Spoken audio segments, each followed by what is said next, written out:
আসসালামু আলাইকুম, শেখ এগ্রো প্রজেক্টে স্বাগতম। আমি 16 শতাংশ জায়গায় টমেটো চারা রোপণ করব, তাই ভোর 5টায় ফজর নামাজ পড়ে সরাসরি নেত্রকোনার উদ্দেশ্যে রওনা দিলাম।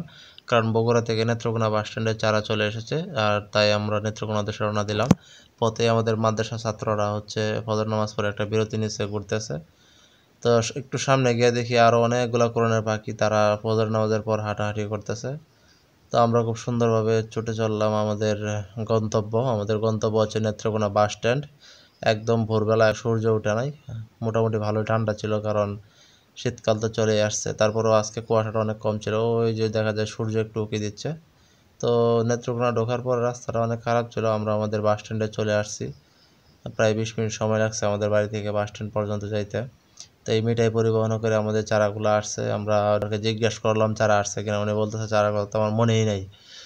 যাই হোক, বাসের সামনে আমরা বাইক পার্কিং করলাম, কইরা ড্রাইভারের সাথে কথা বললে চারা নেওয়ার জন্য সামনে আগাইলাম। ড্রাইভার দেখে এই ইয়াতে চারা নাই, ওই পাশে চারা রাখা আছে, ওই যে ক্যারেটে দেখা যায় চারা রাখা আছে। তো আমি ক্যারেটের কাছে গেলাম, চারা নিলাম, দেখলাম যে খুব সুন্দরভাবে সুস্থভাবে চারাগুলো আছে, কোনো রকম কোনো প্রবলেম হয় নাই বা এলোমেলো হয় নাই, কারণ সুন্দরভাবে প্যাকেটিং করে ক্যারেটের ভিতর তারা দিয়ে দিছে। এখানে আমার নাম নাম্বার সব দেওয়া আছে, যেন তারা কল দিতে পারে, যেন সমস্যা না হয় বা হারায় না যায়। এই হচ্ছে আমাদের নেত্রকোনা বাস স্ট্যান্ড। তো চলে আসার আগে আমরা একটু নাস্তা করবো, কারণ একদম ভোরবেলা গেছি। তো মরল হোটেল অ্যান্ড রেস্টুরেন্টে গেলাম, কারণ দূর থেকে হোটেলটা একটু ভালো দেখা যাইতেছিল। তো অনেক ভোরবেলা হওয়াতে রুটি ছাড়া বা পরোটা ছাড়া আর কোনো কিছু ছিল না, তাই আমরা দুজন গেছিলাম, আমার সাথে আমার বাইস্তা গেছে। দুজনে মিলে পরোটা ডিম ভাজি নিলাম এবং ডাল ভাজি নিলাম, নিয়ে খাওয়া দাওয়া করলাম দুজনে। তো হোটেলটা একটু চকচকা ছিল, কারণ উপর নিচের সব জায়গায় টাইলস করা ছিল, যার কারণে এখানে খাইতে ঢুকলাম। মোটামুটি ভালোই ছিল, খাবার খারাপ ছিল না, তবে ডালটা অন্যরকম ছিল, তারপরেও খাবার মতো ছিল। তো এখান থেকে খাওয়া দাওয়া শেষ করে বাড়িতে আসার পথে পূর্বতলা আইসা পাম্প থেকে আমরা অকটেন নিলাম, কারণ গাড়ির অকটেন প্রায় শেষ হওয়ার পথে ছিল, আর সবসময় পাম্পের কাছে যাইতে পারি না, তো তাই আজকে 1000 টাকার অকটেন নিয়ে নিলাম। অকটেন নেওয়ার পর টাকা টুকা দিয়া ইনশাল্লাহ আল্লাহ তাআলার রহমতে আবার বাড়ির দিকে যাত্রা শুরু করলাম।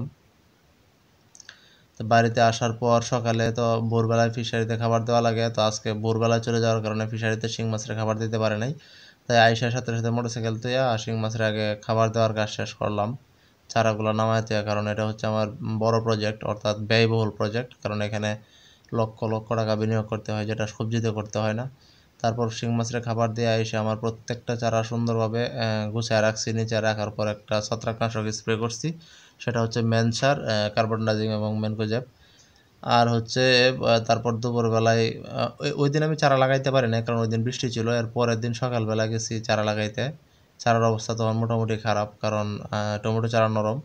তো আমি আমার গ্লাস দিয়ে ছিদ্র করতেছি। আমাদের আগেলা দিনে যে গ্লাস ছিল 3 ইঞ্চি সাইজের, ওই 3 ইঞ্চি সাইজের গ্লাসটাতে আমি একদম সুন্দর করে মুখটাকে ধার করে তারপর গ্লাস ছিদ্র করছি। এটা অনেক ভালোভাবে করা যায়। তো সবাই মিলে আমরা প্রায় 4-5 জন মিলে চারাগুলো লাগায় কমপ্লিট করার সাথে সাথে আমরা পানি দিয়ে দিছি, কারণ দুপুরবেলা রোদ ছিল, রোদের মধ্যে চারাগুলো লাগানো হয়েছে, তাই সাথে সাথে পানি দিয়ে দিছি। পরবর্তী ভিডিওতে দেখানো হবে ইনশাল্লাহ আমাদের চারাগুলো কেমন আছে বা কোন পজিশনে আছে ইনশাল্লাহ।